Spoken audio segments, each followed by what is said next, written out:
આ શક્તિઓ વિના ભગવાન પણ કંઈ કરી શકતા નથી, એવો ભગવાને એમને જશ આપ્યો છે। શક્તિ તો એમ કે ના ના પ્રભુ હું તમારા વિના કંઈ ન કરી શકું, ભગવાન એમ કે હું તમારા વિના કંઈ ન કરી શકું।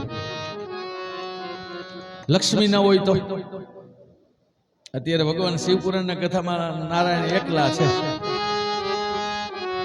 લક્ષ્મી ના હોય તો ચાલે, વ્યવહાર ચાલે। અચ્છા મહાકાળી ના હોય તો, શંકર હોય મહાકાળી ના હોય તો, શક્તિ ના હોય તો શક્તિ શું કરે કે આ શરીરની જે ક્રિયા છે ને એને હલાવે। આને ગરબો કીધો, ગરબાની પૂજા થાય ને, આ શરીરે ગરબો છે, ગરબામાં હજારો છિદ્ર છે, રૂવાટે રૂવાટે છિદ્ર છે, ગરબામાં છિદ્ર હોય। ગરબો ક્યાં સુધી પૂજાય તો કે એમાં દીવો હોય ત્યાં સુધી। આ ગરબામાં દીવો છે આત્મા રૂપી, એ દીવાને કોણ હલાવે, એને પ્રગટ કોણ રાખે તો કે શક્તિ। એ દીવો ઓલવાઈ જાય એટલે શું થાય?